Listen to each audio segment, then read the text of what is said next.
ela pegava as férias dela uma vez por ano e ia para uma viagem missionária, passava 30 dias lá e voltava. Não é algo impossível. A última vez que eu vi, as passagens estavam por volta de 5 a 6 mil reais.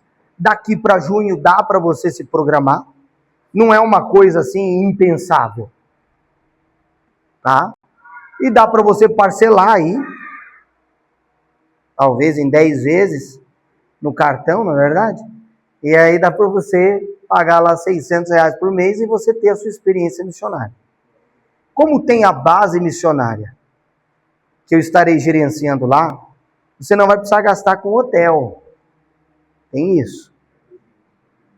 Então você pode ficar lá. Nós temos um estabelecimento que já está alugado, que é onde vai ser a base missionária, com 8 suítes, bons quartos, com ar-condicionado, com cozinha, boa cozinha.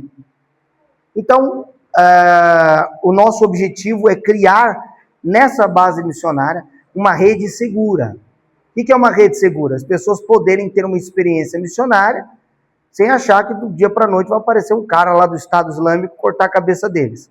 Alugamos um complexo imobiliário de um coronel de Angola, então ninguém mexe naquela casa, diga-se de passagem. É um lugar relativamente seguro. A maior insegurança do país é a questão da insegurança política. É um país comunista, que está muito mais aprofundado que o Brasil e outros países que estão pendendo ao socialismo, onde você já vê traços de ditadura. Né? Então, se você não fala mal do governo, você não vai ter problema. Mas se você fala mal do governo, você vai ter problema. Então, a gente vai lá para falar de Jesus, para mudar a mentalidade das pessoas, que as pessoas prosperem na vida e não dependam do governo. Mas não será inteligente falar do governo naquele lugar. Eu estou indo, já estive na Zâmbia, Zimbábue, África do Sul, Nepal, Índia, por períodos significativos, pelo menos pelo máximo que o meu visto permitia em cada um desses países, mas nunca como líder de uma base missionária. Estarei lá liderando essa base missionária. Eu vou colher maiores informações para passar para vocês. Não sei se vai ter alguma agência que pode pegar talvez várias pessoas e talvez nós consigamos um valor melhor. Eu não sei. Mas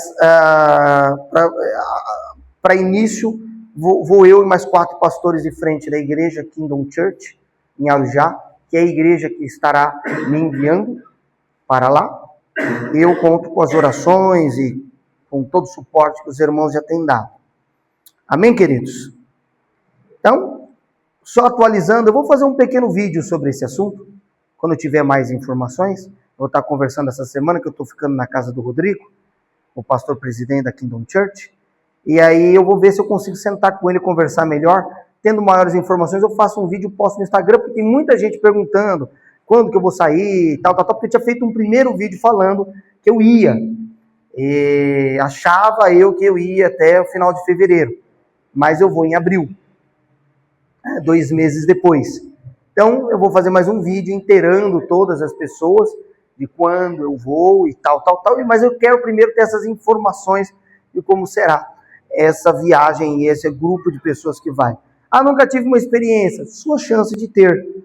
Que aí, nesses 2 primeiros meses, eu vou arregaçar as mangas e vou fazer o trabalho de campo mesmo, de evangelização nas províncias mesmo, que é o que eu gosto de fazer, orar pelos enfermos e fundamentar pessoas. Chute na canela, pau, pedra, e é isso. Aí, o que eu vou fazer? Eu vou, depois que eu passar esse primeiro tempo, eu já vou ter os lugares para as expedições que eu vou levar as pessoas. Deus já providenciou um carro em Angola para eu estar fazendo esse trabalho, porque ficar dependendo de carona quando chegar lá não tem condição de eu fazer o trabalho. Mas Deus já providenciou um carro para eu estar fazendo o trabalho lá. E então, esse primeiro momento, a maior dificuldade é receber recursos lá. Não tem Western Union, nenhuma bandeira de cartão funciona lá, não funciona Mastercard, não funciona Visa. Ah, tem um cartão com 500 mil de crédito. Não dá para passar lá. Você vai para lá e é um pedaço de plástico. Esse é um país comunista. Bem-vindos. Que dá certo é virar miséria, né? E aí, então, na verdade, o que eu vou ter que fazer nessa primeira semana? Correr para abrir uma conta num banco, coisa que não é fácil. Não é fácil. Ou eu conseguir abrir uma conta num banco, para eu conseguir receber dinheiro no Brasil e enviar para mim mesmo lá. Entendeu? Então, a primeira coisa que eu vou fazer é abrir uma conta missionária. Né? E vamos ver se a gente consegue resolver isso na primeira semana. Eu, pastor Rodrigo, pastor Eduardo, que vai com a gente, caiu de patinete. Eu acidentei o carro na quinta-feira. 2 dias depois, cai de patinete o pastor Eduardo, que é um dos 4 pastores que vai comigo para Angola. A 60 km por hora, patinete elétrico, com roda grande. Quebrou 5 costelas. Quebrou a clavícula. Detalhe, bacia, clavícula e costela não tem como enfaixar. Diferente dos outros ossos que você quebra sem faixa. Visitei ele hoje, saí do hospital, visitei uma família, de lá vim para cá. Cheguei até um pouco atrasado, porque o pessoal não queria me deixar ir embora, e eu tinha que ir embora, levantei, e o pessoal queria me segurar mais. Estava fácil. E eu lá em Arujá, do outro lado. Uma benção. Mas deu para entregar o que tinha para entregar, e o pastor Eduardo, mesmo tendo se acidentado, pelo menos disse que, mesmo assim, ele vai. Então, se ele vai, você não tem desculpa para não ir.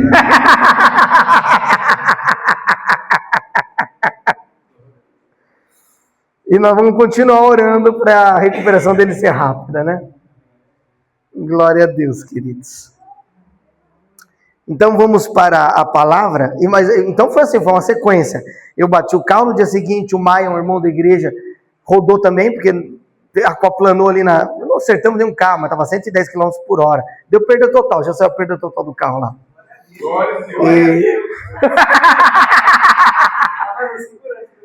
Aí tinha uma irmã, uma intercessora minha lá de Alphaville, pegou e falou assim: Bené, não sei o que aconteceu. Ela não sabia que tinha me acidentado ainda, né? Eu estava chegando aqui em Alphaville no horário do culto, horário mais ou menos que eu estava indo para lá, 7 horas da noite. Eu ia chegar às 8 aqui no Arujá. Aí eu ia pregar no dia. Aí ela pegou e falou assim: não sei. Deus pegou e falou assim: ora pelo Abner, que ele vai morrer. Assim. Era para eu estar morto. Foi livramento. O carro rodou no meio daquele monte de carreta e não acertamos carro nenhum. E não aconteceu nada nem comigo, nem com a minha irmã. Para não dizer que aconteceu nada, a senhorita ficou com um pouquinho de dor na musculatura do pescoço.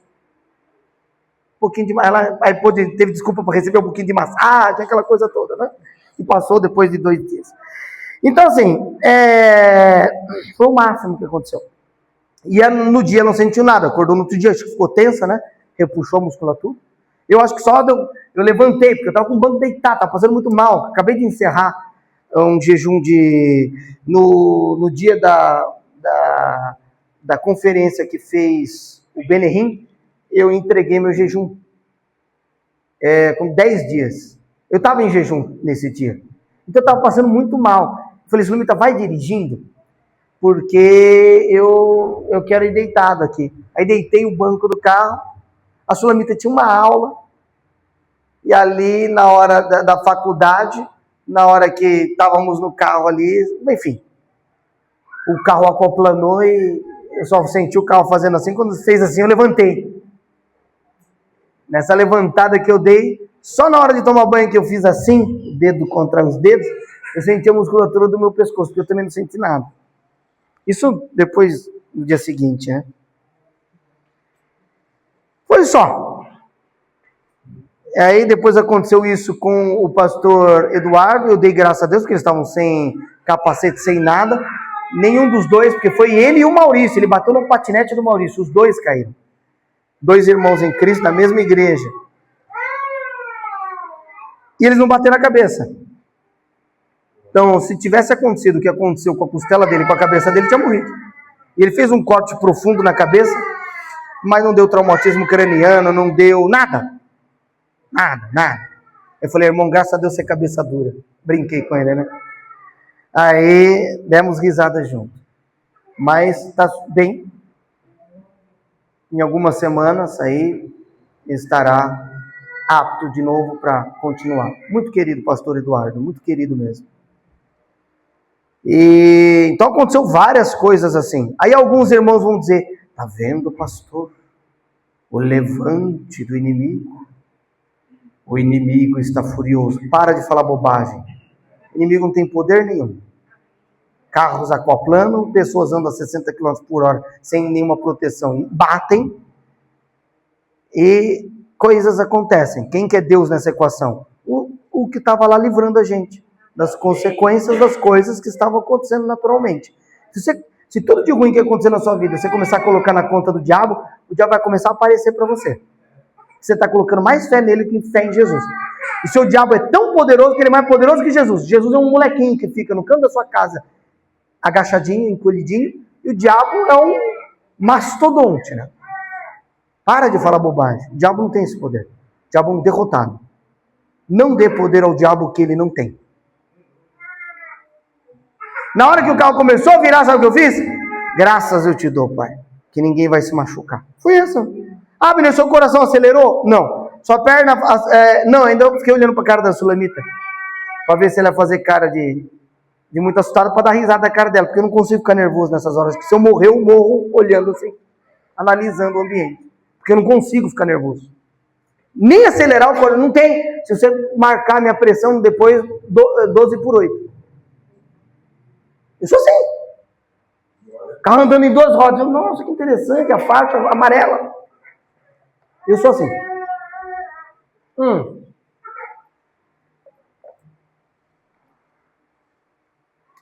Glória a Deus. Eu não consigo ficar nervoso. Uma vez nós estávamos no Nepal, depois de 16 dias de viagem, no meio das montanhas, acessando distritos e lugares que pessoas nunca ouviram falar que Jesus passou na terra. Nós estávamos na reta final. Faltava 10 horas para a gente chegar em casa. Nós já tínhamos passado em montanhas com abismos, tínhamos passado assim. Irmão, tudo que era para acontecer já tinha que ter acontecido. Já tínhamos passado livramento e tudo. E na reta final, o cara que estava dirigindo não era um cristão, porque não tinha nenhum cristão que tivesse carro. Eram todos muito pobres. E o cara que nós pagamos para fazer essa direção e alugamos o carro dele, começou a acelerar muito. E o pastor nepalês falou, vai mais devagar, nós não estamos com pressa. Amanhã eu acordo cedo, eu quero chegar em casa. Aí o pastor indiano, o Samson Raju, vai mais devagar, a gente não está com pressa. Não sei o que, ele foi ríspido. Ele não era cristão. Então nós ficamos quietos. Eu não tenho problema com altas velocidades, aliás eu adoro, mas tudo bem, ele quer andar, deixa. Mas se alguém deu alguma advertência, né, acho que seria bom a gente ficar com a guarda levantada. Aí ele me passa num buraco no asfalto a 120 km por hora. Você sabe que buraco de asfalto é pior que buraco de terra. E o eixo do carro estoura. O carro começa a andar em 2 rodas. Eu olhando assim, vendo asfalto. E o carro sai da pista assim, tinha um desfiladeiro assim, ele descia assim, em 2 rodas. Eu falei, bom, eu vou colocar minha mão aqui, porque a hora que ele virar, pelo menos eu não bato a cabeça aqui. Eu assim. Eu vou calculando na hora, eu não consigo ficar nervoso. Aí eu senti a mão de Deus fazer assim com o carro. Pum! Colocou, não adiantava virar o volante, porque o volante ficou bobo. Cada roda fazia assim para um lado. Aí Deus fez assim com a mão. Tum! E o carro parou. Pum! Até o ímpio falou, Deus protege vocês. O pastor indiano deu uma diarreia imediata nele de tanto nervosismo que ele passou e correu pro mato. O outro tava assim, parecia que tava aparecendo essa parede branca. E eu dando risada da cara deles, de medo. Porque eu não consigo ficar nervoso. Eu não consigo ficar nervoso. Para mim tudo isso é tão divertido. Enfim, vamos para a palavra então. Mas eu já passei por muito livramento. É muito livramento. Eu já estou fazendo hora extra faz tempo. Muito tempo. Bom fazer direito, né? Se eu for contar só de livramento que eu tive, vai ser só isso a pregação. Então vamos lá. Gente, eu vou falar uma palavra hoje que me veio de compartilhar com os irmãos. Eu sinceramente, mas eu vou falar hoje sobre isso. Foi um sonho que Deus me deu. Eu sonhei que eu estava diante de um irmão que eu conheço. Nenhum de vocês conhece, mas eu conheço. Esse irmão em Cristo estava em casa. E ele falou assim, eu tenho comunhão de casa. Eu não vou para a igreja. Eu não vou para a igreja. Não preciso ir para a igreja. E tal, porque ele tinha sofrido alguma decepção na igreja. Então não queria mais ir para a igreja. Daqui eu ouço a palavra, tomo a ceia com a minha família, e aí eu olhei para ele e falei, tudo bem, mas aí você não estaria tendo koinonia. Eu acordei, eu fui investigar o que significava a palavra koinonia, e eu me lembrava que tinha algum CD de algum cantor gospel que tinha esse nome. E aí fui pesquisar o Asaf Borba, que é um patrimônio histórico, gospel do Brasil, que grande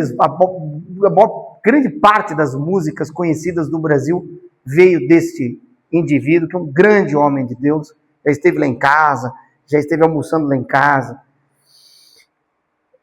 Ele tem um CD, que o nome é Koinonia.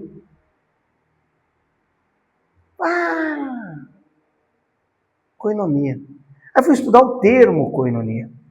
Aí peguei o termo koinonia e tal, não sei o quê. Fui procurar uma palavra grega. Todas as vezes que você vê a palavra no Novo Testamento, comunhão, a palavra comunhão é a palavra grega koinonia, traduzida para o português, comunhão.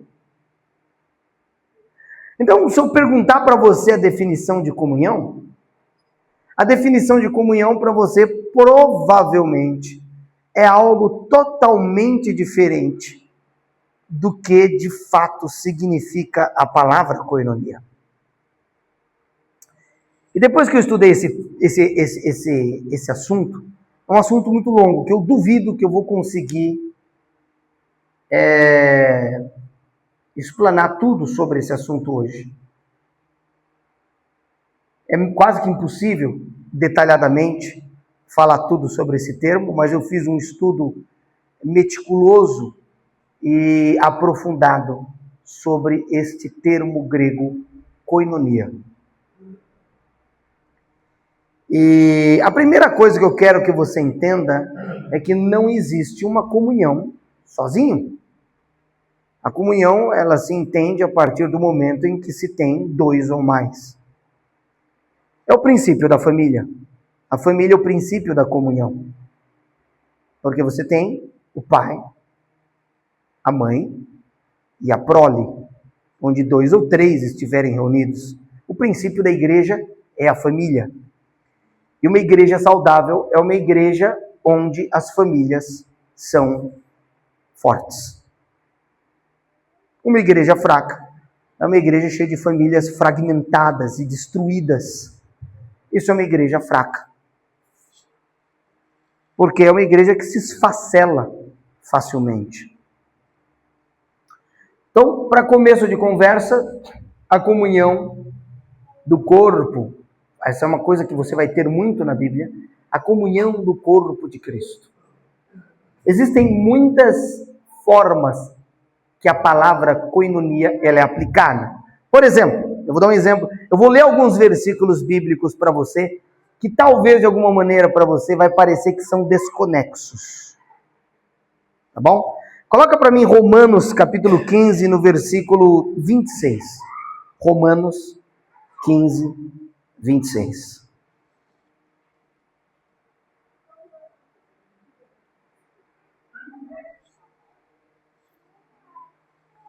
Romanos 15, 26. Preste atenção, que interessante esse estudo.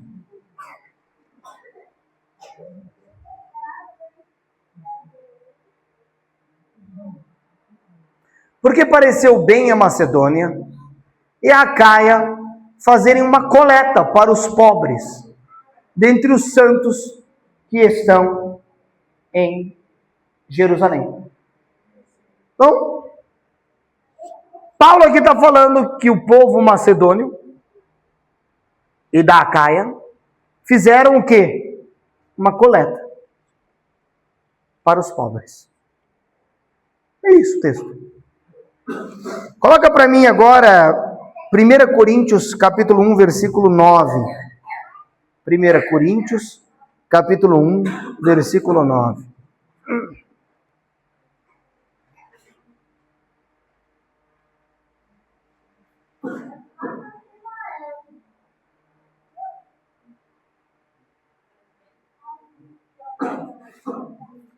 Fiel é Deus, pelo qual fostes chamados para a comunhão de seu Filho Jesus Cristo, nosso Senhor. A comunhão do seu Filho. Veja, aqui é a koinonia, tá, gente? A palavra comunhão aqui é koinonia. Continua agora para 2 Coríntios 8:4. 2 Coríntios capítulo 8, versículo 4. Individualmente, nós somos membros do corpo de Cristo. Juntos nós somos a igreja. Ah, porque eu sou a igreja. Cuidado com isso aí. Pedindo-nos, com muitos rogos, que aceitássemos a graça e a comunicação destes serviços. Olha que interessante.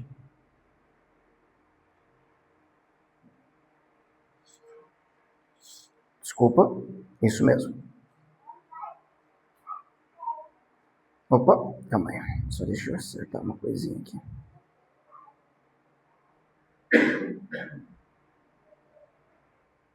Isso. Pedindo-nos com muitos rogos que aceitássemos a graça e a comunicação desses serviços que se fazia para com os santos. Que serviços? Aqui está falando de caridade. 2 Coríntios 8, 9 e 10 fala sobre a questão da semente, que vocês leem, quem muito semeia, e tal. Ah, é, Abner? É. Muito bem. Vamos lá. Filipenses, capítulo 3, versículo 10. Filipenses, capítulo 3, versículo 10. Para conhecê-los e a virtude da sua ressurreição e a comunicação de suas aflições, sendo feitos conforme a sua morte. Aqui está falando, Paulo está falando da doutrina da identificação. Quando nós somos unidos com Cristo nas suas aflições, ou na sua morte, no caso do batismo, quando a igreja estava sendo perseguida, ele fala, nós estamos tendo a comunicação com os sofrimentos de Cristo. Nós estamos sendo participantes disso. Muito bem. 1 João, capítulo 1, versículo 3.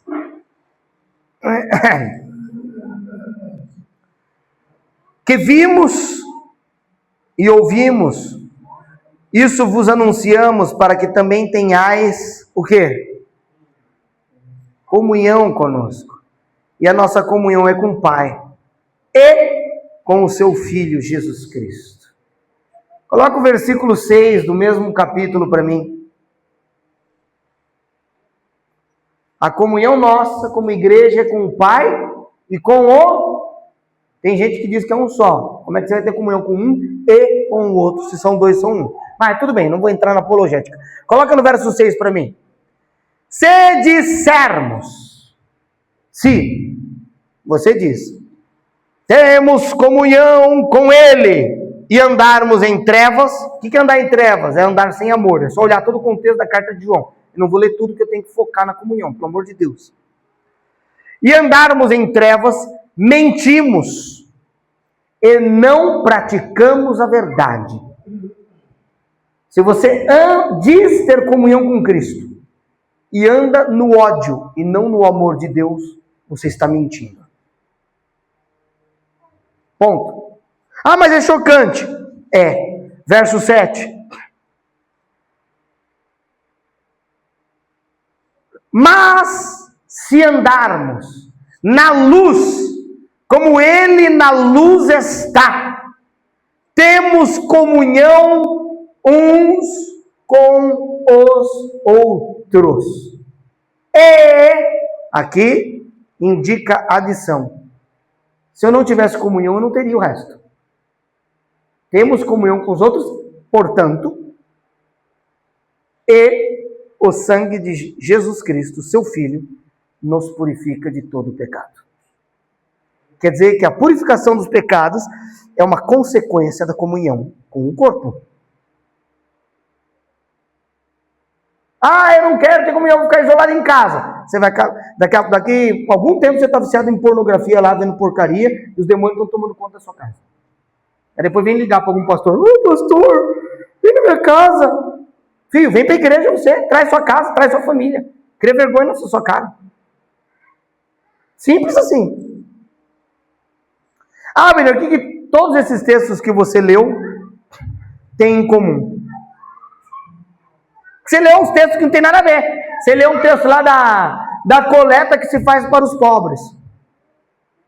Todos, absolutamente todos os textos que eu acabei de ler têm em si a palavra grega koinonia,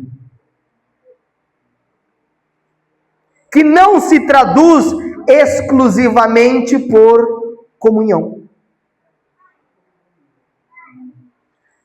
Volta para Romanos 15, 26. Ah, é? É. A gente acha que comunhão é só vir na igreja. Não é só isso. Porque pareceu bem a Macedônia e a Caia fazerem uma koinonia.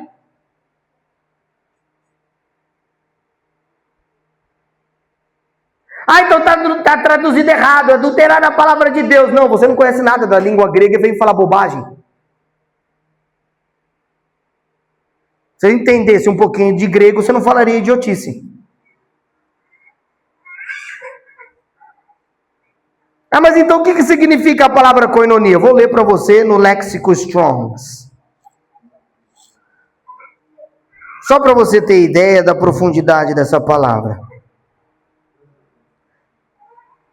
Koinonia. O que é o Léxico Strongs? Strongs é um homem que dedicou 30 anos da vida dele pegando todas as palavras do grego e do hebraico, da Bíblia, colocando um número em cima de cada uma delas.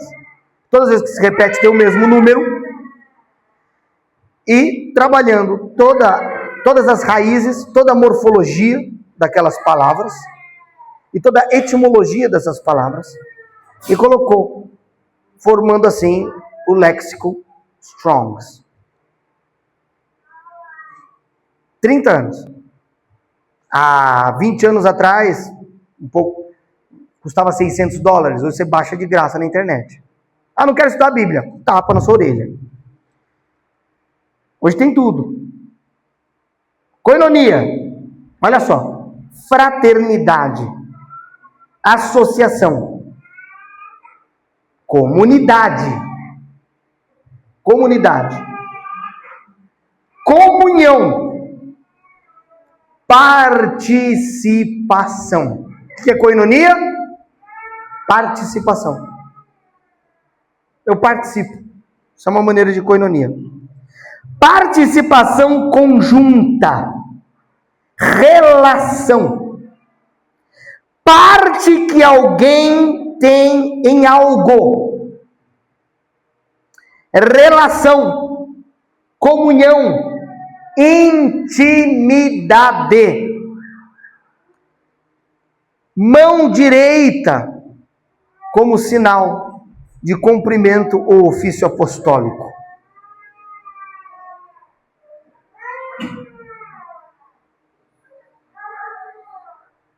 Compromisso. Eu não tenho compromisso, você não tem comunhão.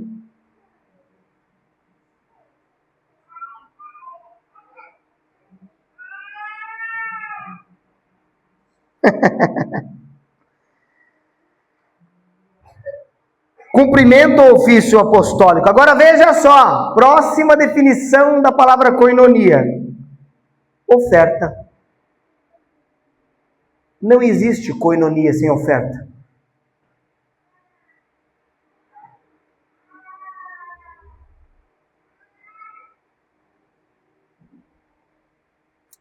Eu tive koinonia com o Gerson, ele saiu necessitado. Eu não tive koinonia com o Gerson.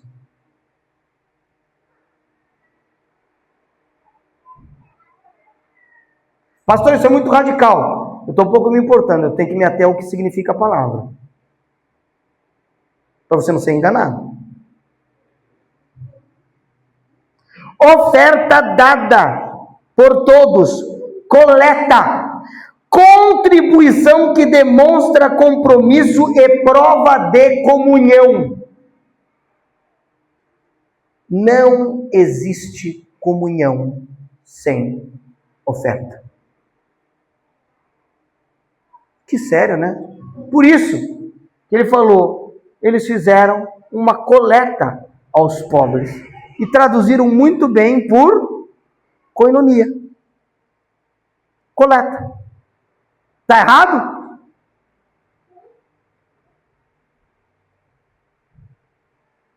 Não está errado.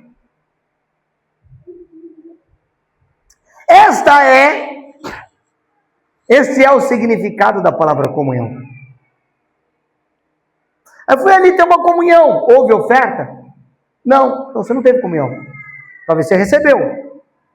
E se você não ofertou, você não teve comunhão.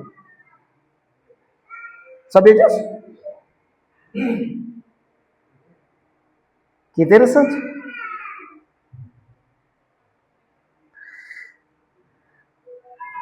E assim se repete em 1 Coríntios, capítulo 1, versículo 9, que está mais explícito, mas em 2 Coríntios 8, 4, está menos explícito, e ali também é koinonia.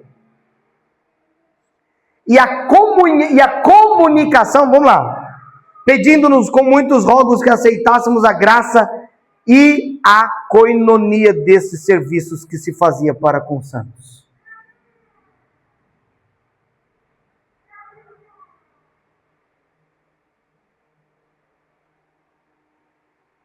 Esses dias, Deus enviou uns anjos lá em casa, eles foram lá e reformaram o quarto. Colocaram piso novo, cheguei lá, estava lá. O que foi isso? Koinonia. Ah, eu fui no culto, falei duro, fui embora, de cara fechada. Os irmãos saíram tudo necessitados. Você teve koinonia com eles? Ou você teve uma boa liturgia religiosa? Pastor, desafiador. Nunca disse que não seria. Interessante, né? O que é isso? Koinonia.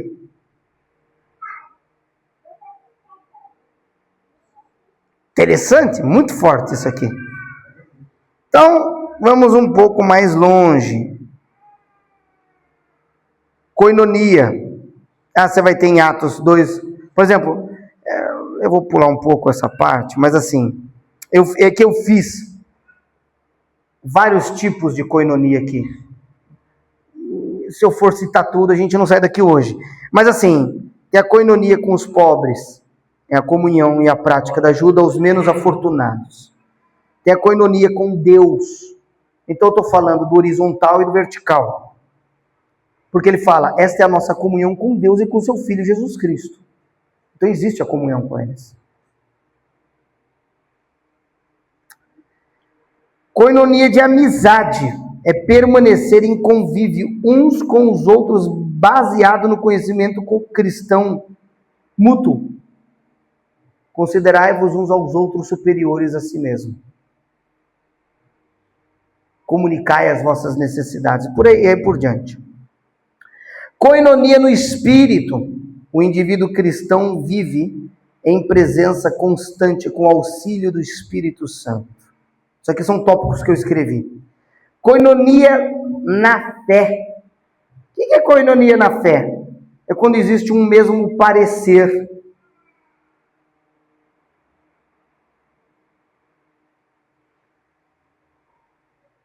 Que não é uma unidade isolada. É quando ele tem comunicação com outros. E existe uma mesma direção na fé para atingir objetivos que carregam valores semelhantes.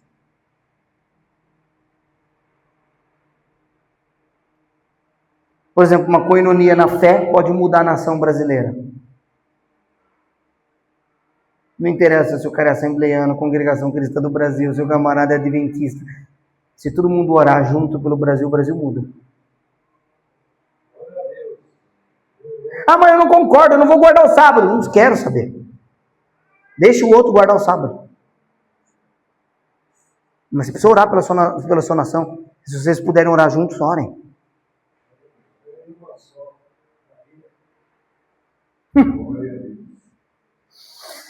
Koinonia com Cristo, encontrar a Cristo. Porque ele pega e fala, essa parte talvez seja um pouco mais difícil. Existe uma parte do corpo de Cristo que vive uma koinonia que você aqui no Brasil não vive, que se eu falar você vai ficar um pouco escandalizado. Mas existem irmãos na Coreia do Norte hoje sendo partidos ao meio. Na Nigéria, na Somália, e eles estão participando dos sofrimentos de Cristo. Eles estão cumprindo com a koinonia que existe com os sofrimentos de Cristo.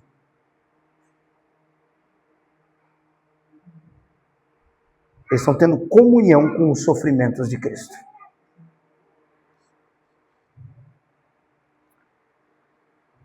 Koinonia com as obras de Cristo. É quando a gente ajuda na propagação do Evangelho.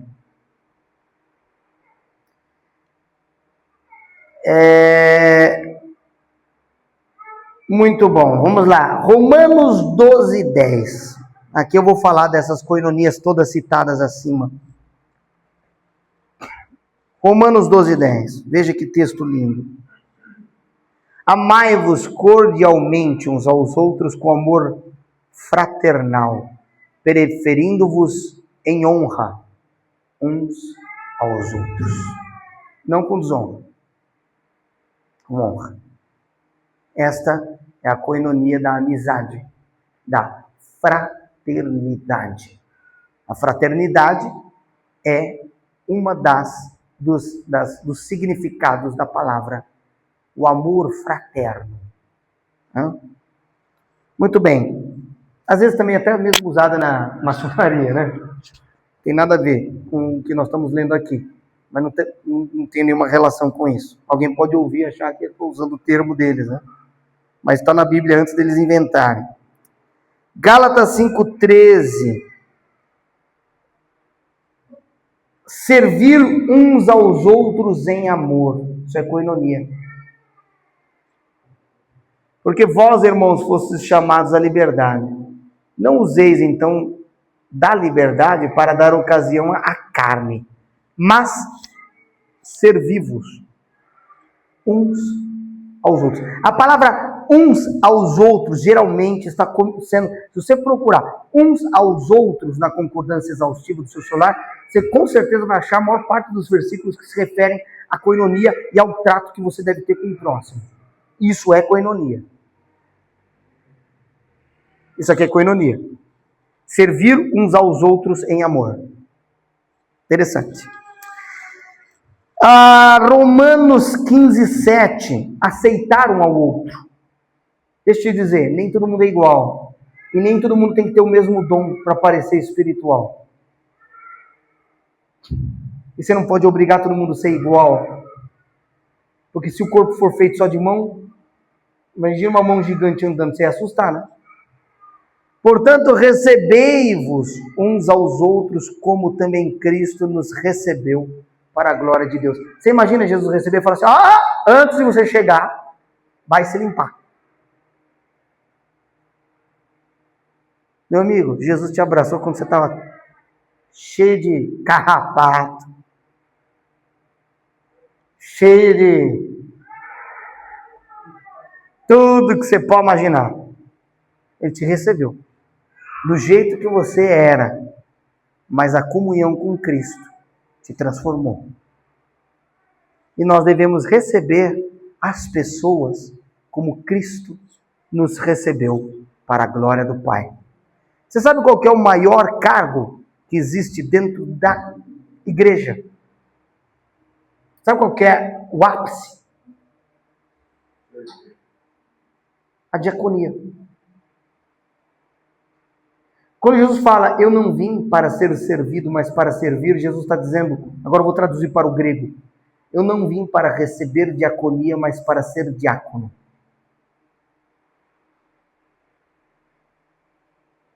Qual que é o santo do caminhoneiro mesmo? É o Crisóstomo? Não. São Cristóvão.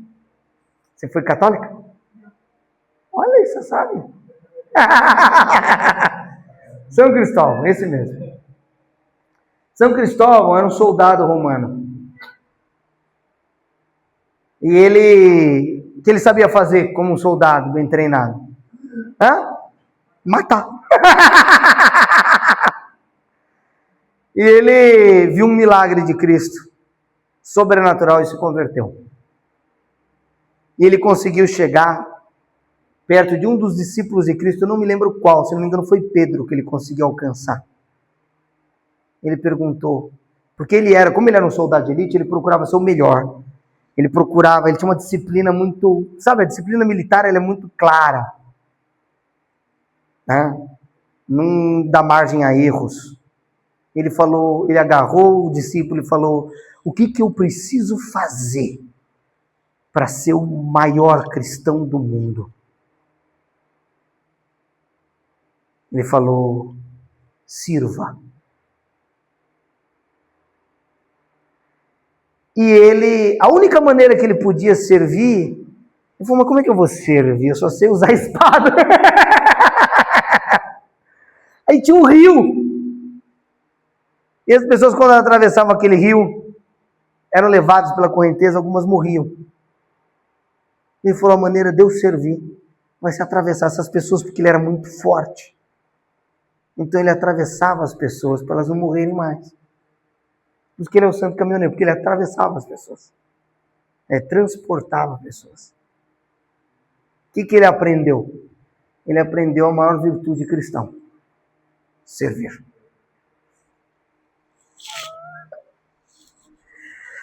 Que coisa fantástica. Recebeu para a glória do Pai. Por isso que nós temos que receber o diácono.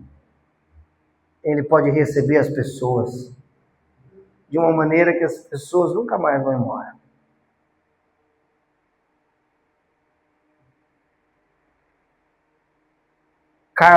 Charles Studd, um grande homem de Deus. Ele foi num evento que Dwight Moody estava pregando, o famoso D.L. Moody.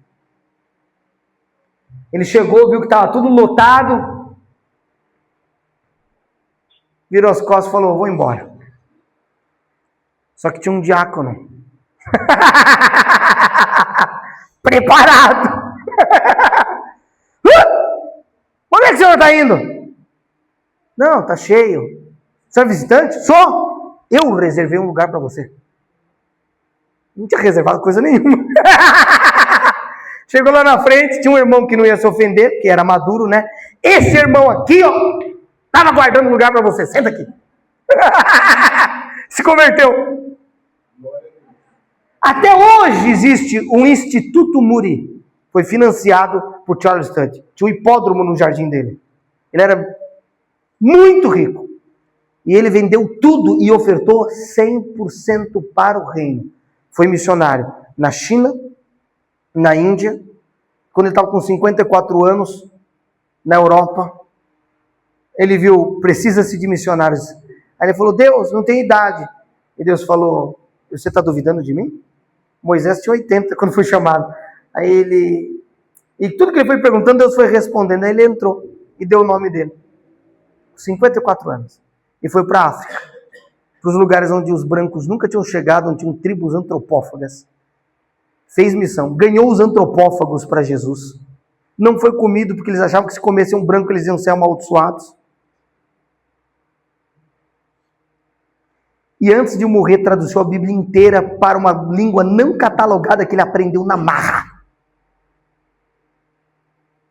Então não tinha como aprender em nenhuma escola. E a esposa dele deu suporte para ele e aceitou ficar 30 anos sem ver ele, dando suporte para ele lá, porque também não era uma fresca e tinha as carências afetivas dela supridas em Cristo. E quando ele morreu, a esposa dele deixou escrito. Depois veja a autobiografia de Carlos Studd ou de Charles Studd. Ele influenciou muito a minha vida, a biografia desse homem. E ele deixou, de acordo com o que Jesus disse e com a promessa de Jesus, aqueles que deixarem pai, mãe, filhos, filhas e os bens, por amor de mim, ganhará 100 vezes mais nesta vida, e a vida eterna na vida vindoura. A esposa dele fez a conta, porque eles eram britânicos, radicais e disciplinados, e ele no final da vida dele tinha recebido 100 vezes mais a fortuna que ele doou. E ele investiu tudo no campo missionário.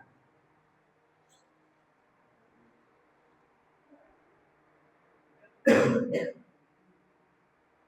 interessante. Tudo por causa de um diácono que falou: tem um lugar para você ali, ó, na frente. Pegou o irmãozinho e colocou ele lá.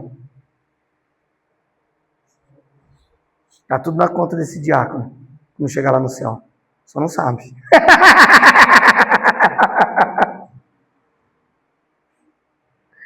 Essa é que é a verdade, meus irmãos. Tudo bem, coloca para mim Colossenses 3,16. Colossenses 3,16. A palavra de Cristo habite em vós abundantemente, em toda a sabedoria, ensinando-vos, admoestando-vos uns aos outros, com salmos, hinos, cânticos espirituais, cantando ao Senhor com graça em vossos corações. Veja, ensinando-vos, admoestando-vos, existe uma admoestação mútua do corpo de Cristo, dentro da qual somos edificados.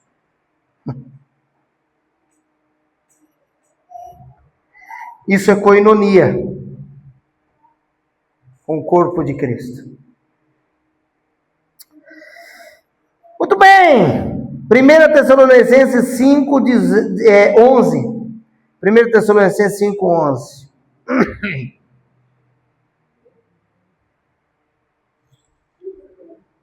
Primeira Tessalonicenses 5, 11. 1 Tessalonicenses 5, 11. Por isso, exortai-vos uns aos outros e edificai-vos uns aos outros, como também o fazeis. O que é isso? Está falando de exortação, então eu vou chamar atenção. Vou humilhar publicamente o irmão. Isso é exortar, né, Abner? Cara, você precisa estudar um pouco mais. Se estudasse a palavra exortação, que é a palavra paraclesis, da onde vem a palavra paráclitos. O que é paráclitos? O Consolador.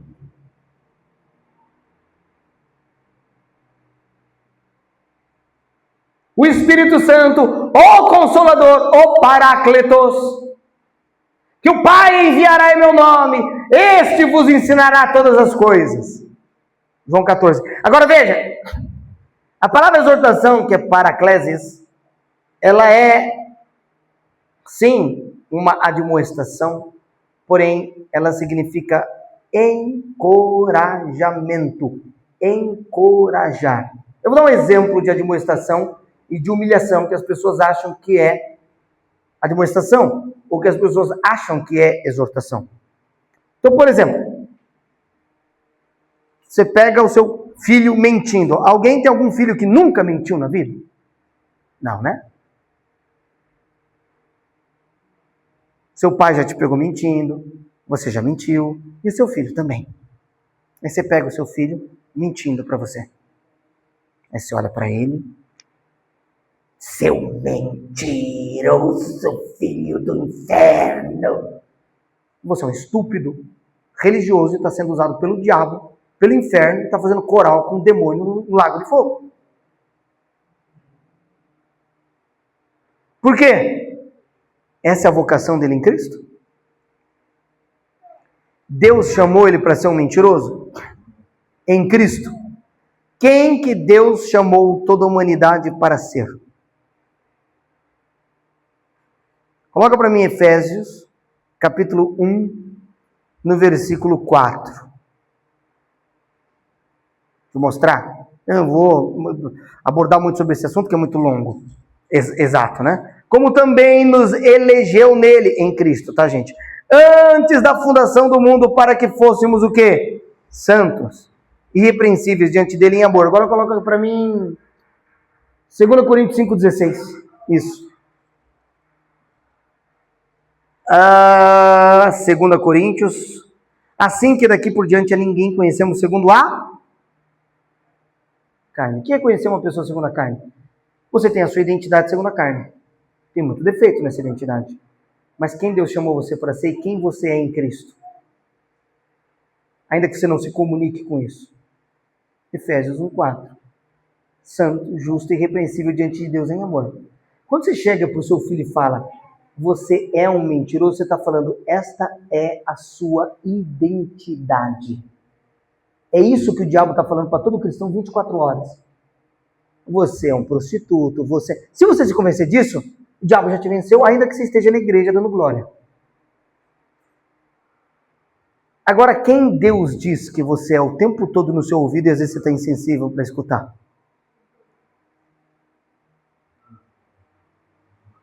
Então o que você fala para o seu filho se você não for uma pessoa estúpida e religiosa, que faz coral com o inferno? Seu filho mente. Você fala, filho, olha aqui para mim. Sabia que você é uma pessoa verdadeira? E que a mentira não combina com a pessoa verdadeira que você é? Você disse que ele é mentiroso ou que ele é verdadeiro? Você disse que a mentira faz parte da identidade dele ou não?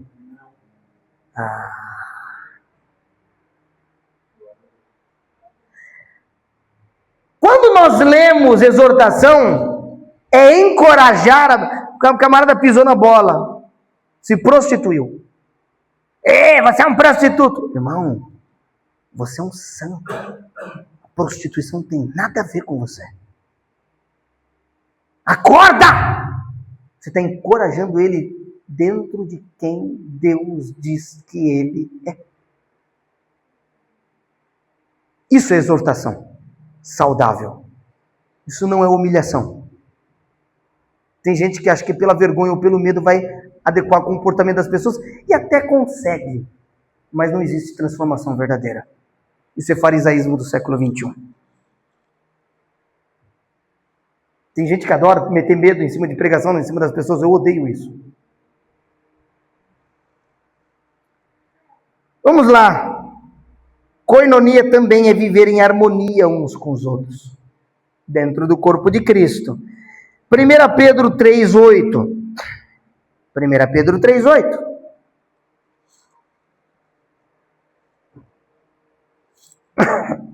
Porque quem quer amar a vida e ver os dias bons, refreia sua língua do mal, e os seus lábios não falem com engano. Não, não é isso. Deixa eu olhar aqui, calma aí.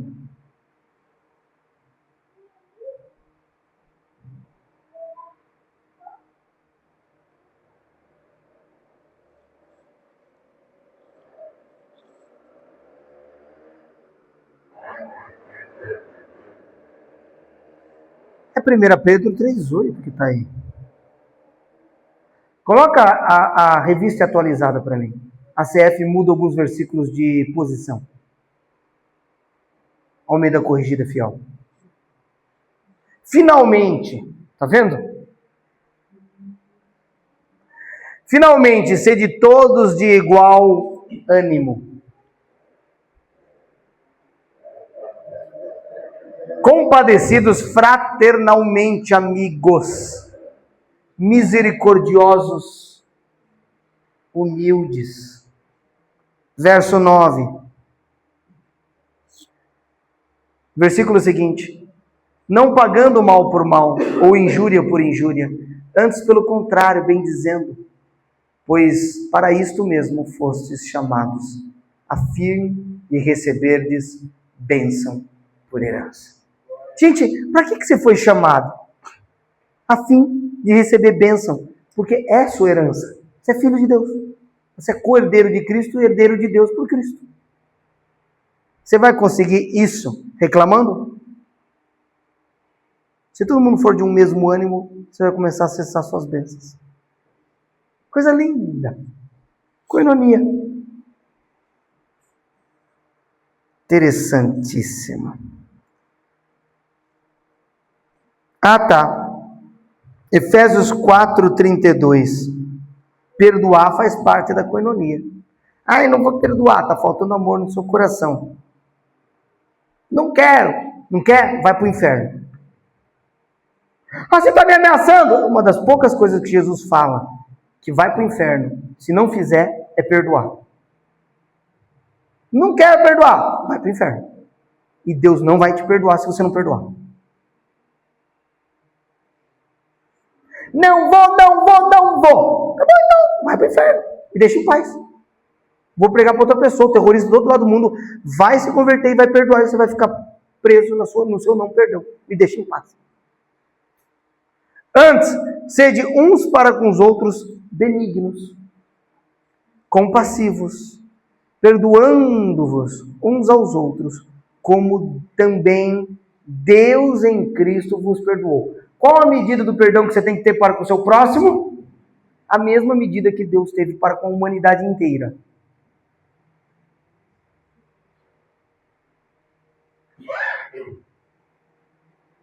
É pouco?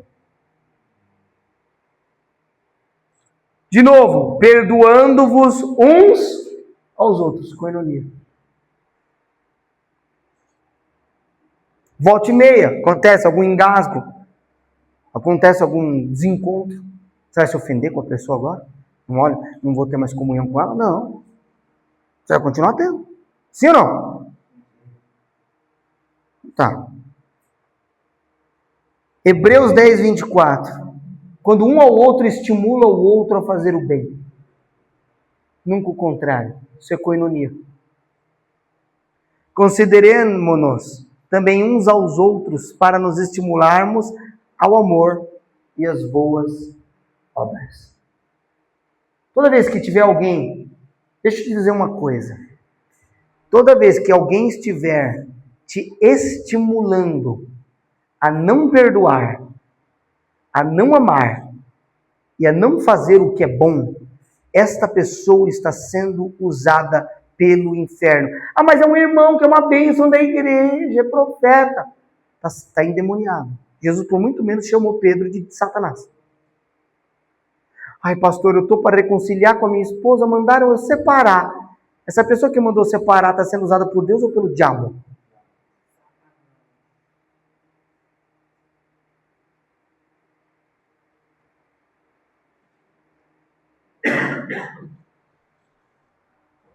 Ah, mas tem uma pessoa falando, não. Deixa eu orar com você. Você vai ter uma experiência, você vai superar isso.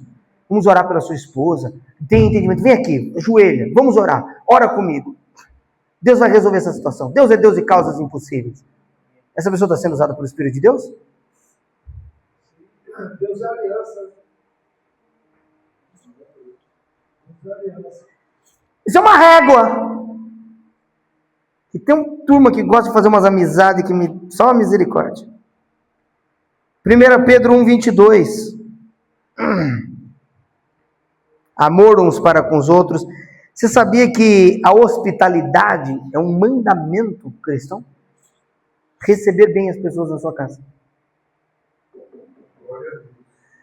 Tendo purificado. Ah, mas eu não quero receber. Então você não é cristão. Por quê? Porque é um mandamento, não é ponto facultativo. Desculpa.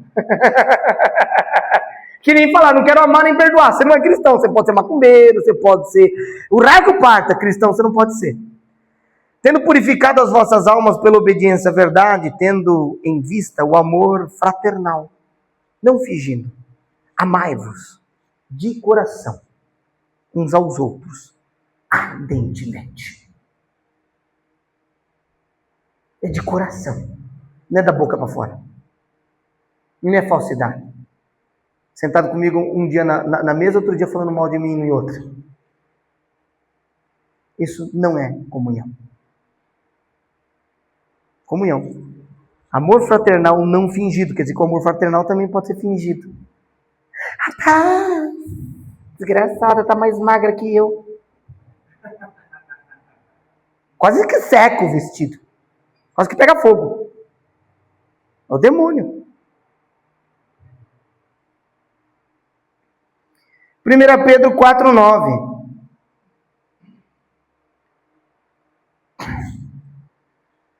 Sede mutuamente hospitaleiros, sem murmuração. Isso é um desafio. Receber gente cansa. Uma hora você quer falar, mano, vai todo mundo embora, pelo amor de Deus, que eu quero descansar. Às vezes acontece. Não murmure. Não reclame.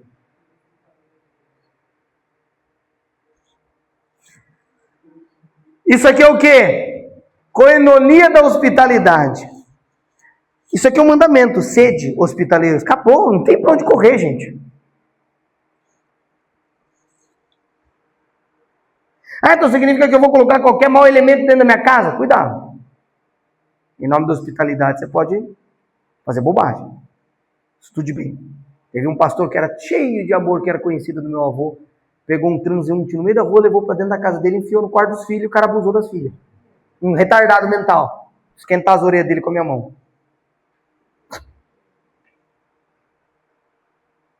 Vamos lá.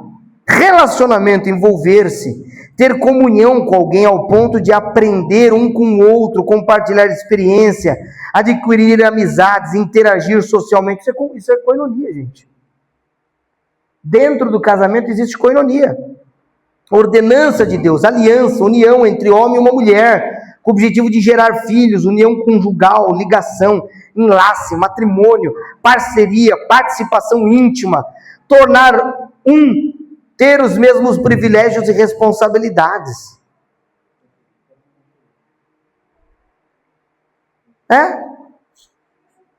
Tem que ter comunhão entre marido e mulher, tem que ou não tem? Se a mulher está contra o marido está contra a mulher, quem que anda? Ninguém anda, fica estagnado. Tem problema que só marido e mulher vai resolver. Você quer ver um problema na sua casa?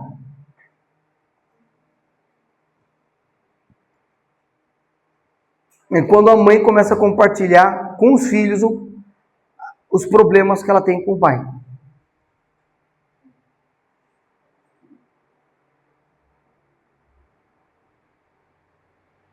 É um erro. Quebra de respeito, quebra de honra. Vai gerar revolta no filho contra o pai. Uma casa subdividida subsiste? Jesus disse: se Satanás expulsa Satanás, está dividido o seu reino e não subsistirá. Aí existe um princípio aqui. Até o maldito inferno precisa de algum nível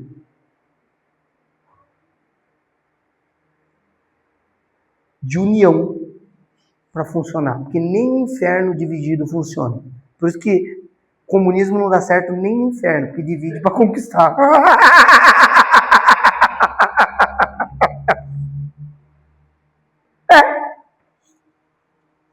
Mas nem no inferno dá certo. Jesus já disse que não dá certo. Se bem que tu não tem a mesma paga, né? Então já tá igual, né? Fogo eterno para todo mundo, tá? Então já tá todo mundo igual. Tá. Parará, deixa eu ver quais anotações que eu fiz. Aqui ele vai falar claramente sobre isso mesmo. Eu não vou mais adiante, porque aqui já atravessou. Deu para vocês entenderem que a palavra koinonia, ela vai além? Sabe, irmãos, eu vou ser bem sincero do meu coração com vocês. O meu avô, há muitos e muitos anos atrás, ele teve uma igreja aqui em São Paulo. Se tornou a igreja mais rica de São Paulo. São Paulo é a cidade mais rica do Brasil. Sabe quando meu avô falava de oferta? Nunca. Eu não acho que é necessário. Eu acredito na voluntariedade de pessoas que espontaneamente, sendo fundamentadas no amor, vão abrir o seu coração, não o seu bolso. Na Kingdom Church em Arujá, o pastor Rodrigo Rodrigues Nascimento começou a igreja há 5 meses. A igreja se paga todo mês um aluguel de 26 mil reais. Vai me enviar para a África. Não falta dinheiro na igreja. Em nenhum culto ele parou para falar de oferta e dízimo. Eu, particularmente, acredito que a gente deve falar sobre o princípio da prosperidade, princípio da semeadura. Eu não acho que tem que parar para culto para ficar falando de oferta. No meio do culto você pode colocar um QR Code, se você quiser contribuir, tá ali, acabou.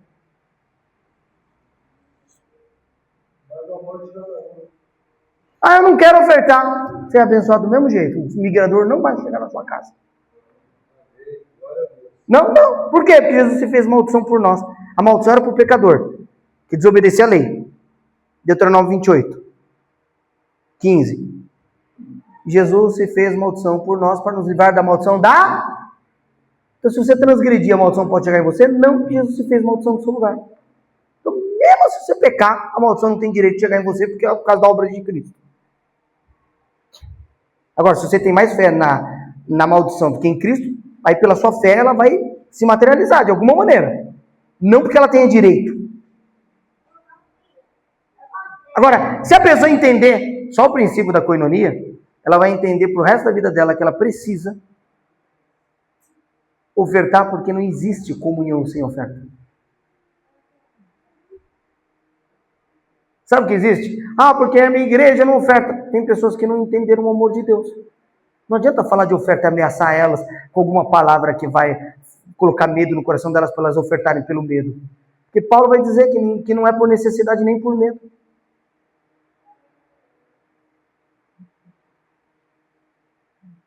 Máximo é, irmãos, acontece um culto aqui.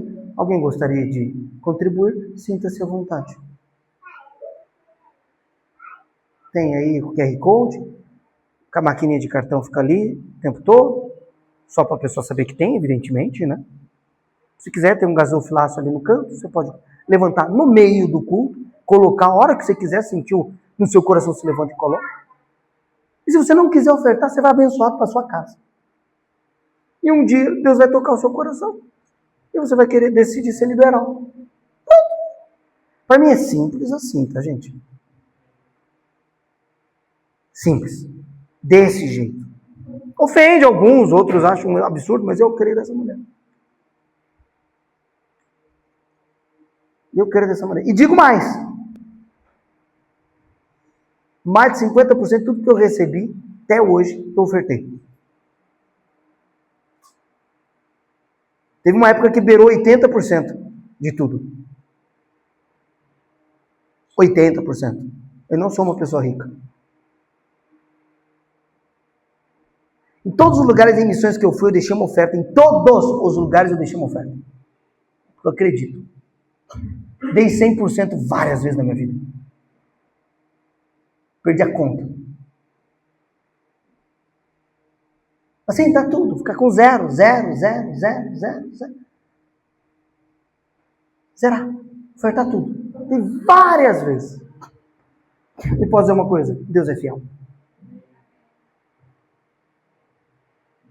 Não acredito que você tem que ficar observando, ler para isso, para aquilo. Porque não precisa.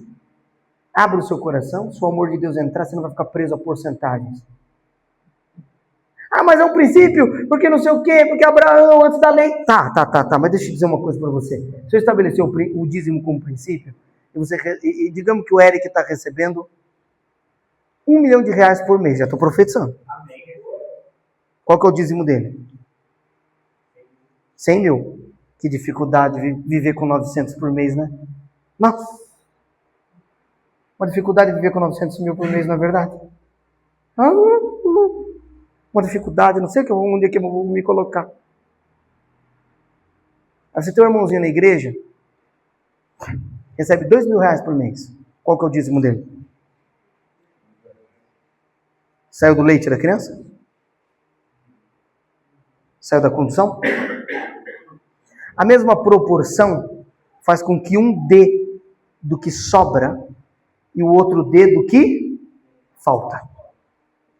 Deus não mede oferta pela quantidade que você dá. Mas se você está dando do que sobra ou do que falta. O princípio da mulher, da viúva que estava lá ofertando. Tinham outros que tinham ofertado muito mais do que ela. E Jesus falou, olha a oferta dela. Aí os discípulos olharam e falaram, olha, aquele lá lhe deu bastante. O que Jesus disse? Todos estes deram do que lhe sobejava. Esta deu. Do que faltava. E ela deu mais do que todos. Eu posso dar 99% e está dando do que sobra. Se eu recebo 100 bilhões e dou 99, eu estou vivendo com 1 bilhão por mês. Olha que dificuldade. E estou dando do que sobra, dando 99 bilhões por mês.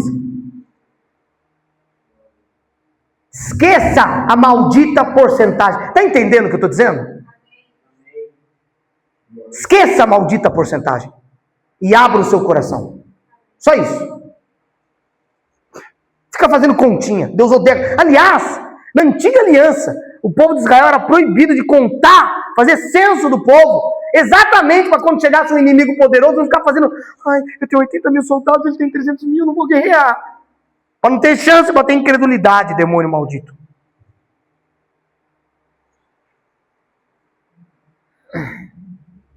Deus colocou no seu coração, dá. Eu estava no Nepal. Eu estava com $100 no bolso, não tinha mais previsão de entrar nada. Todo mundo que tinha para ofertar na minha vida, a gente tinha ofertado. Só tinha $100. Para acabar o mês com $100. Eu chego na casa de um senhor que tinha adotado 12 crianças.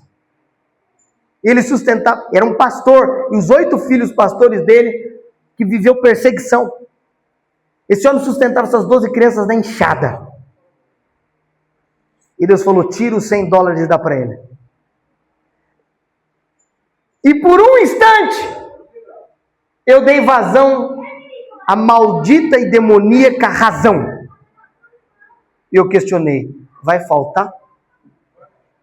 Deixa eu te dizer uma coisa, você confia em Deus ou na sua maldita poupança? Desde quando você colocou fé nesse maldito $100, Abner? Você acha que essa porcaria vai te sustentar ou é Deus? Eu titubeei.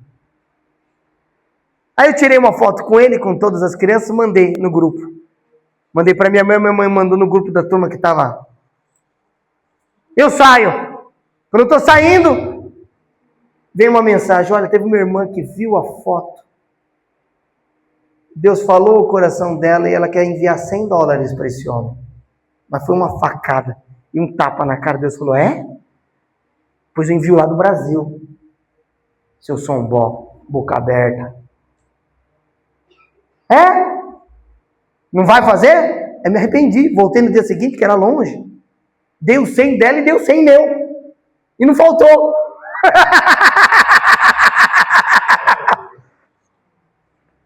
Foi 100% que eu dei, não dei 99%. Pessoal, sabe? O pessoal gosta de ser fariseu, né? Gosta de ser fariseu.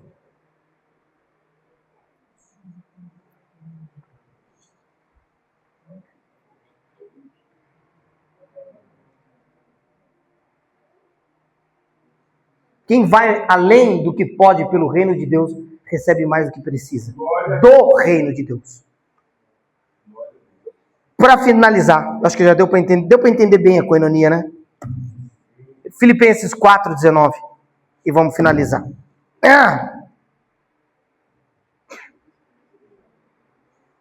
E o meu Deus, segundo a sua riqueza, em glória, há de suprir em Cristo cada uma das vossas necessidades.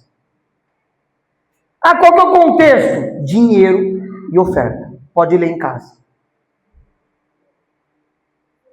Paulo está falando, depois que eu recebi de Epafrodito e dos irmãos uma oferta, eu nunca mais precisei me preocupar. Eu estou cheio com abundância. Aí ele chega aqui e diz o quê? O meu Deus suprirá a necessidade daqueles que ofertaram na vida dele. Ele nunca mais se preocupar. Em glória, há de suprir em Jesus Cristo a cada uma de vossas necessidades. Isso aqui é uma promessa. Ele está falando o seguinte, toda vez que você tem uma necessidade, Deus supre. Está entendendo? Glória a Deus. Aí eu não acredito. Então fica com a sua incredulidade. Não sei por que você é um ateu gospel. Tem tanta coisa gospel hoje que já tem até ateu gospel, Gilson. Ateu gospel. Porque não crê em Deus, está sem Deus. Não, feminista da gospel é o que mais tem. 99% das mulheres ocidentais, cristãs, têm influência forte do feminismo na sua vida. 99%.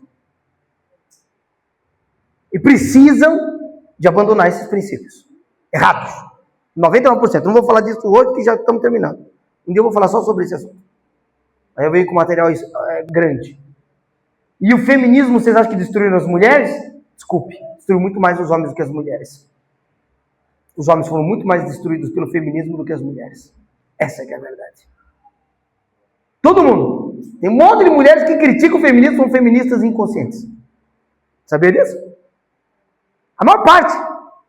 Aqui no Ocidente, eu não conheci nenhuma, zero, que não tivesse alguma influência. Zero. Zero assim. Uns 3, 4. Que não. De outra geração. Da geração mais nova não salva ninguém. Geração de 60 anos para cima, menos. Baixou disso, meu filho. Você não encontra um.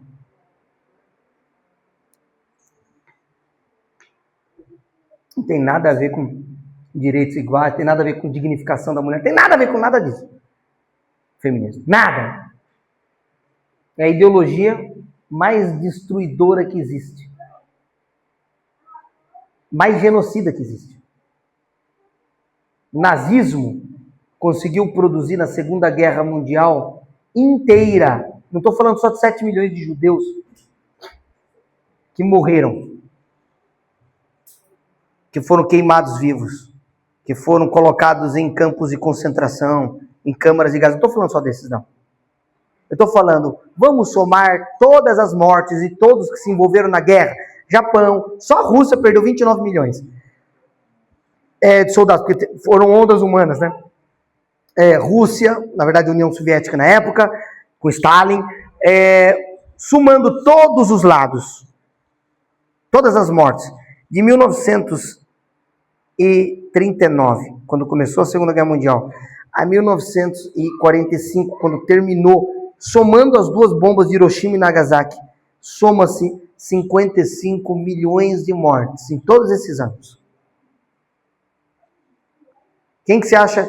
Todas as guerras hoje no mundo, somadas,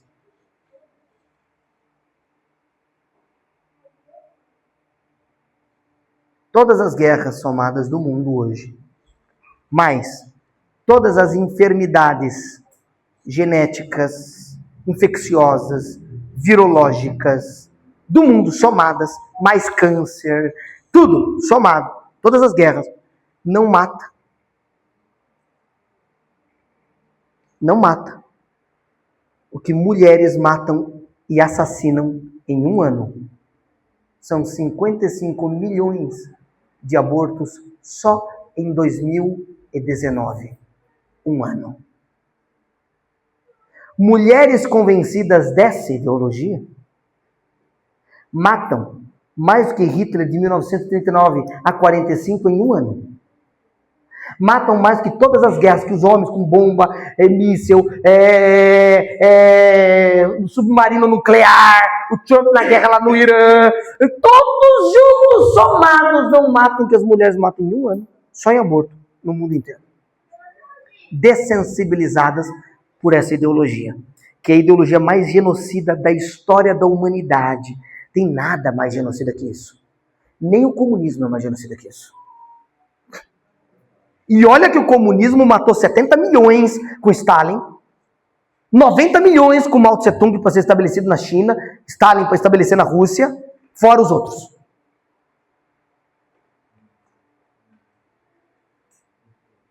Feminismo sozinho. Gente, se tem a pior ideologia, é a ideologia mais nefasta da humanidade, já inventada, mais genocida que existe, e que dessensibiliza mulheres para acharem que crianças em seus ventres são uma bolota de carne inanimada, o que é falta de bom senso e de raciocínio lógico, para que matem livremente. É só você assistir o grito silencioso, a tomografia de uma criança fugindo da agulha para não ser sugada e morta. No ventre da mãe, que você vai ver que a criança tem entendimento, sim. Você vai entender o porquê que eu estou dizendo que o feminismo é uma desgraça, e porque eu preciso de um dia só para falar desse assunto. E falar em quais meios mais suaves ele também te atinge na sua vida. Porque não é só assassinando bebê que você é feminista. Essa é só a parte do iceberg mais profunda. Feminismo vai em muitas dimensões.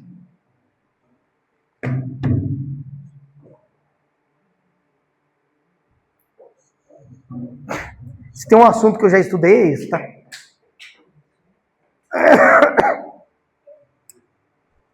Bomba atômica não matou tudo isso? Não, até evitou guerras, porque a turma não tem coragem de atacar o outro, porque o outro tem bomba atômica, né? Agora, o feminismo matou. E não precisou jogar uma bomba. Só precisou de uma ideia maldita na cabeça das mulheres. E as suas filhas todas aqui estão recebendo na escola essa maldita ideologia daquela professora na escola. Por isso que eu tenho raiva e indignação no meu coração por todas as igrejas que não construíram escolas e terceirizaram isso para o secularismo. Era para a Assembleia de Deus ter sua escola desde o jardim de infância até a universidade, e a Assembleia de Deus está aqui desde 1800 e o raio que eu parta, desculpa. Estão errados. Só tem adventista que tem escola e os presbiterianos com Mackenzie. E agora o Paulo Marçal começou com a dele lá em Alphaville, que também tem que pagar 25 mil reais a mensalidade. Glória a Deus, pelo menos os ricos têm alguma escola para não se endemoniar. E ele coloca caro mesmo para não entrar ninguém, para não encher a paciência dele. E tá certo ele. Se eu fosse multimilionário, eu criava uma escola só para meus filhos fazerem um homeschooling disfarçado. Quanto que é a mensalidade? R$1 bilhão por mês. Aí eu colocava só os meus amigos lá, que eu tenho. Fazia. Você acha que não? Mas eu também ia criar uma pra turma toda. Cadê a congregação cristã do Brasil? Ah, que véu no rosto! E o seu filho lá na maldita escola aprendendo a ser uma feminista. Gente, eu fico nervoso. Ah, não, porque escola é coisa secular, a igreja não pode. Odeio cristão limpinho. Muito limpinho pra mim. Não pode se envolver em nada, então fica fechado no mosteiro, some do mundo. Tem que se envolver em tudo que é lugar. Tem que estar que nem o Covid-19 espalhado pelo mundo.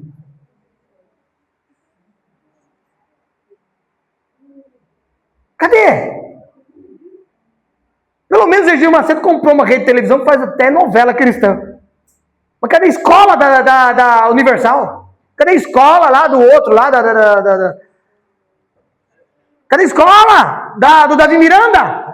Ah, mas tudo bem, todo mundo com cabelão, saião, quero todo mundo desse jeito mesmo. Colocar meu filho lá para estudar. Não tem. Por quê? Porque o pessoal preferiu outra coisa. Ah, não pode ter televisão em casa, mas pode colocar o seu filho para ficar endemoniado lá na escola como comunista. E não abre essa escola. Eu gostaria de sentar com todos eles, mas eu seria rejeitado, porque eu sou muito pequenininho, insignificante. Gostaria de sentar com todas as lideranças do Brasil. Fala, olha, paz, a bendita da escola. Pelo amor de Deus. Me revolta, ô Gerson, porque tanto faz se eu concordo 100% com a doutrina ou não, eu não quero saber disso. Só me faz a bendita da escola e salva as crianças de serem destruídas. Será que pedi demais?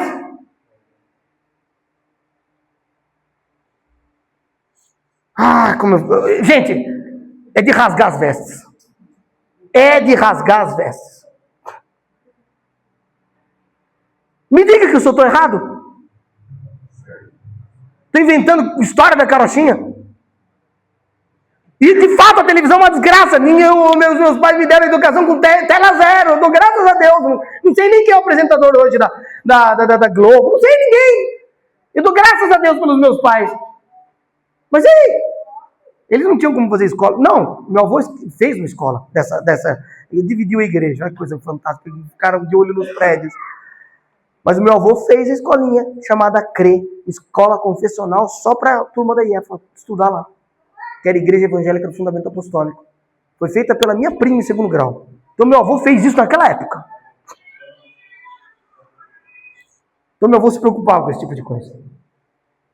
Agora, tinha que fazer, todo mundo tinha que fazer. Aí o pessoal, porque a palavra de Deus tem que se cumprir, né? O anticristo tem que mandar. Não tem que mandar porcaria nenhuma. Você é burro, não faz escola, seu filho fica endemoniado, depois você vem falar que a culpa é do anticristo da Bíblia, que a besta do Apocalipse tem que se manifestar. A besta do Apocalipse é você, só não tem 4 cabeças.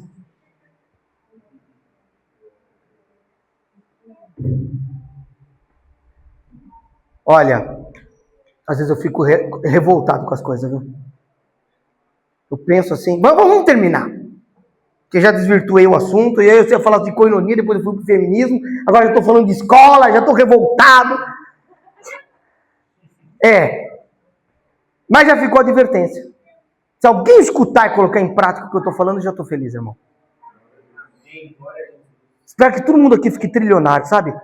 Que cada um comece uma escola diferente para não ser uma coisa só. Sabe? Mas assim, confessional. Não coloca... Só para você ter gente, desde o senhorzinho que abre o portão da escola até o diretor, crente, mas crente. Nada, mas eu fui formado, é formado, é um comunista, só na minha frente, não quer dizer. Não te contaram nem por R$1 trilhão. Vai. Quero crente. Ah, mas religioso pode ser do que jeito que for, mas se for crente e não gostar de coisa errada, eu coloco lá. Pronto. Não é fácil? Tem um amigo meu que fez isso. Antes tarde do que nunca, né?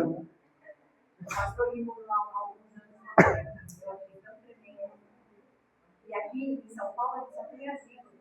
O mais em lá. No Ministério Belém.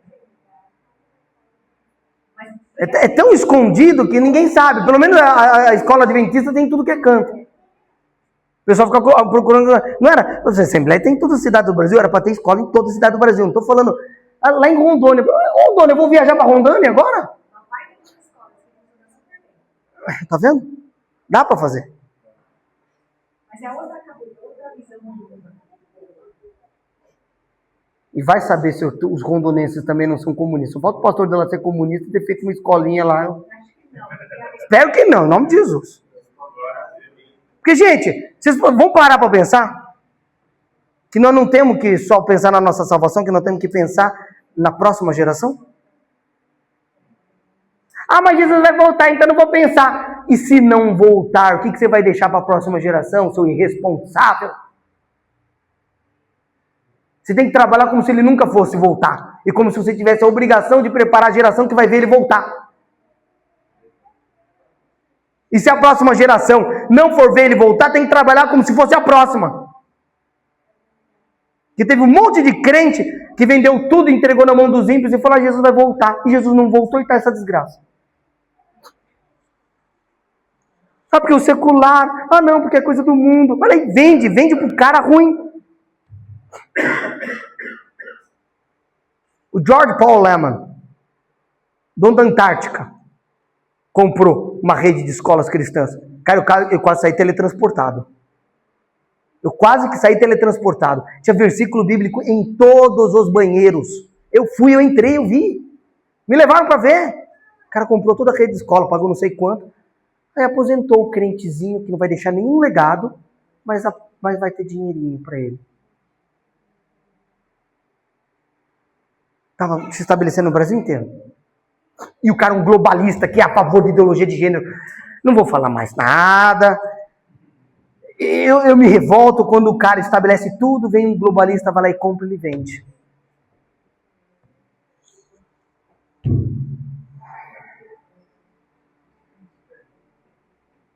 É demais, né, Gerson?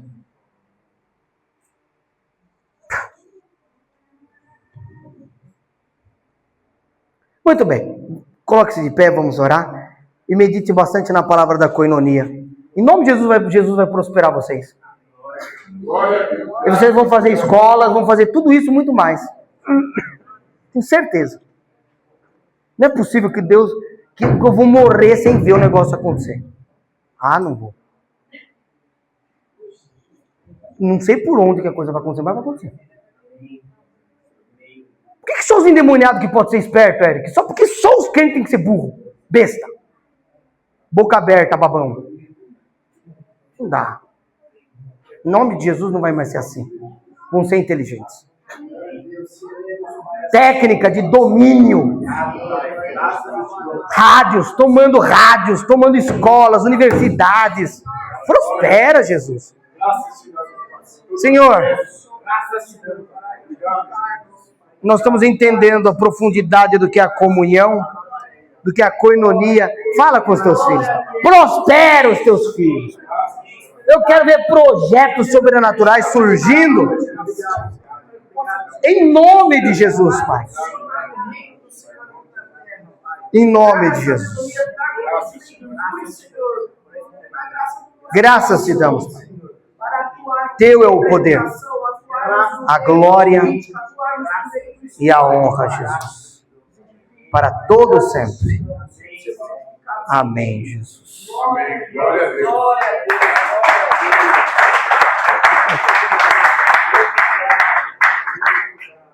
Só mais um pouquinho, gente. Coloca para mim Colossenses 3,16, que o Abner acabou de falar aqui para nós. Essa palavra, ontem a gente estava falando, a gente estava nessa coinonia ontem, e a palavra é viva demais, né? A gente viveu exatamente tudo isso que o Abner estava falando aqui. Ó, abditicamente, em voz a palavra de Cristo, instruímos e aconselhados mutuamente em toda sabedoria, louvando a Deus com salmos e hinos e cânticos espirituais com gratidão do vosso coração. Então, gente, agora, com essa palavra, que a gente vai entrar num momento de coinonia aqui. Que a gente entre, um orando pelo outro aqui. Amém. Um intercedendo pelo outro. Amém. E sentir o coração de orar por alguém. Que a gente entre nessa coinonia. Que a gente não saia aqui sem ofertar um nessa coinonia. Que a gente oferte uma oração, nessa comunhão, depois de uma palavra abençoada dessa. Uma palavra que a gente pode usar todos os dias. É uma palavra rica, né? Que a gente consegue usar todos os momentos do nosso dia. Ela vai subir para o YouTube. Depois, quem quiser pegar essa palavra, eu acho que é uma palavra que. Essa palavra é uma palavra rema. Amém. Uma palavra que a gente pode usar ela sempre na nossa vida. Porque ela é muito rica, ela é muito completa, né? Então, que a gente entre agora nesse momento de comunhão, de oração, uns pelos outros. Coloca um fundo musical e